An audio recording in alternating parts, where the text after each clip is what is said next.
Hi, welcome to my channel. In this video series, I will show you how I built my very first epoxy coffee table for around $300. Alright, let's do it. In this first part of the video, I will be making a form or building a form for that table, and I will put this table in my living room.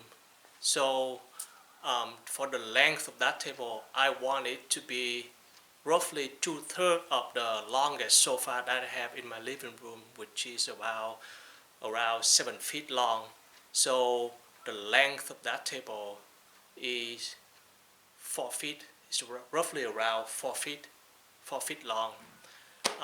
And then the height of that table is between is no higher than the height of the sofa, which is roughly around between like 16 and 18 inches. So the height of my table, I want it to be around 17 inches. And for the width of the table, I want it to be 2 feet wide. So I will be building a form of 2 feet by 4 feet. So I will be using these melamine boards that I already have at home from my previous projects to build a form. So this board here, they also call the shelving board. And if you don't have this, or the other option you can have, you can go buy the boards they call the MDF board. And I will be also sharing some tips and lessons that I learned during the process of making this form here, so you know how to get things done correctly the next time when you do this type of project yourself. So first tip, always reuse what you have at home as much as possible before you go and buy a new one. So I'm gonna show, because I already have these boards at home, and even though the length of each board here doesn't fit to the length of the form that I want to build, but that's okay. I'm gonna cut these boards to the length that I need, and then I gonna connect them together using the pocket holes and pocket screws.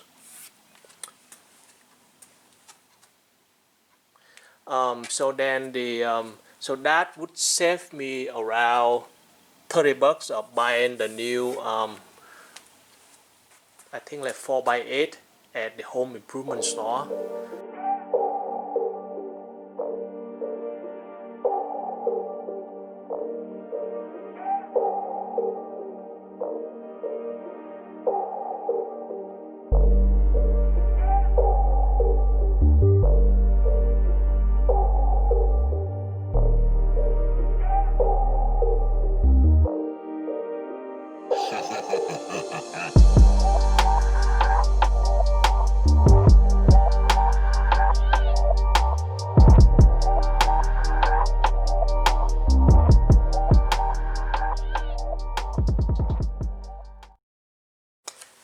So I cut all of these boards to the required length last night, and it was kind of getting too late last night, so I had to stop and do a dry fit today.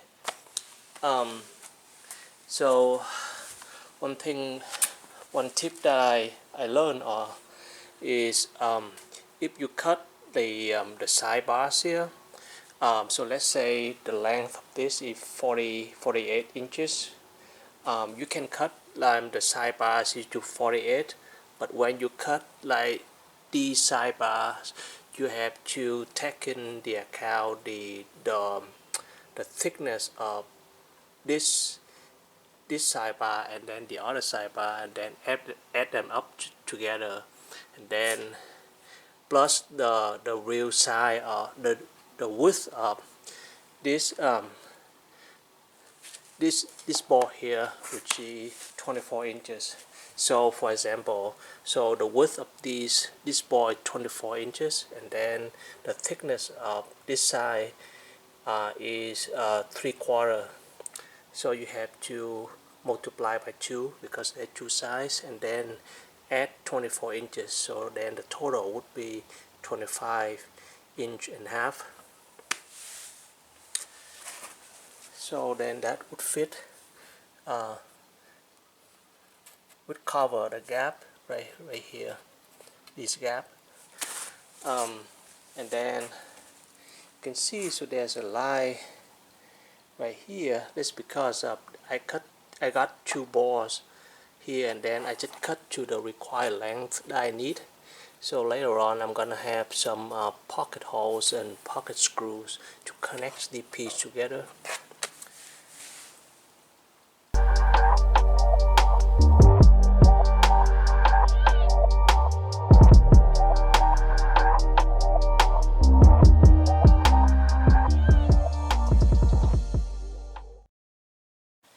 So I got these pocket holes done.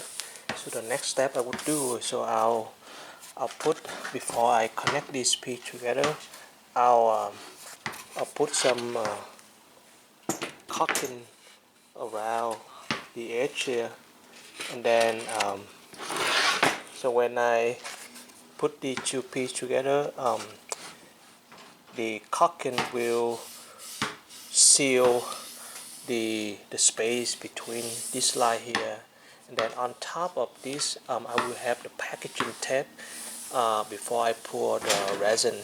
So this will completely seal, and the resin cannot leak out.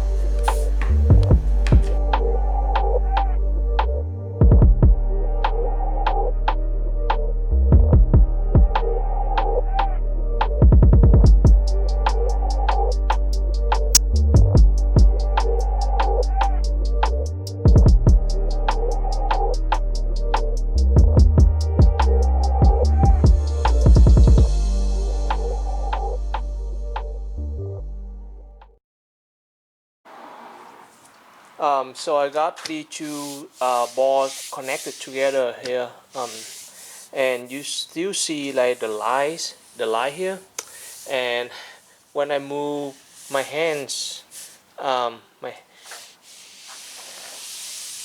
around this surface, I still feel, so then this ball is a little bit higher than this ball, maybe just a hairline higher, but I think that should be okay. And then so there are some holes in here, so I will fill this hole with the drywall putty. So I got these holes filled with the drywall spackling, and then I also had a piece of packaging tape wrapped around the line here, and then I will put some more tape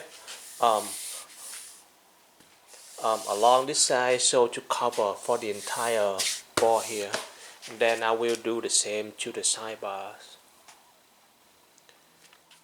So I got everything taped up, and I also make sure there is no wrinkle on the tape here. So this is just for the ease of take this ball out when after I pour the resin and the resin become dry.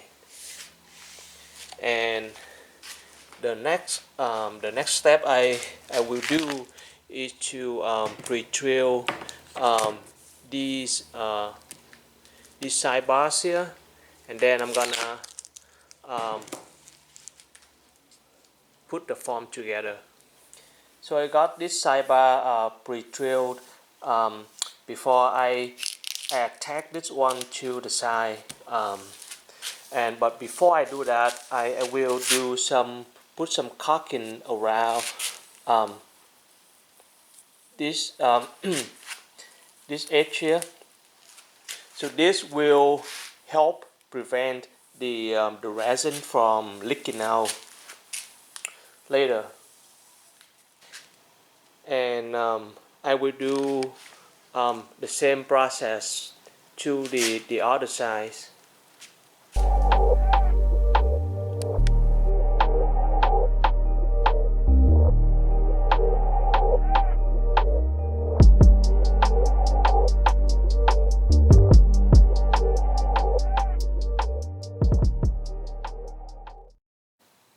So I got the foam built up, and then so between this sidebar here and this bottom here, when I screw them together, I put some caulking around that edge, and before I screw this one in. So that's one. So apply the same process to all of the edges here. That will prevent the resin from leaking out later on. And then I will also put some caulking excuse me, around the edges here. This one, and up here. Just so to make sure completely that the resin will not leak, because resin is pretty expensive stuff. So I got a little bit caulking put around the edges here and up here.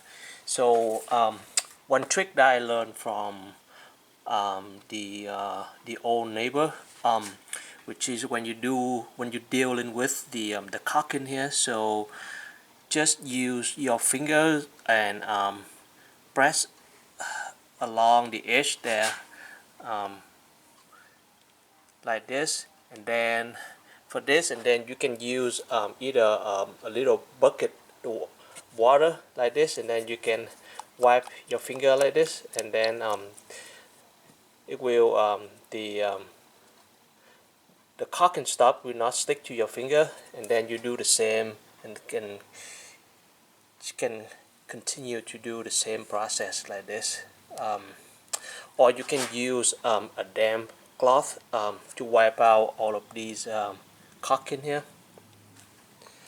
So I finally got everything done. The form is done. The caulking around the edges is done.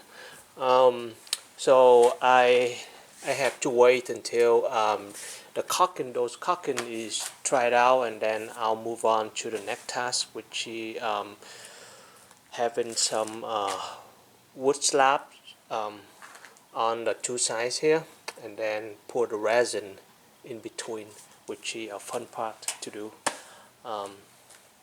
And I'll put the in the description what I need to have for the material to build a form like this, and how much it would cost me.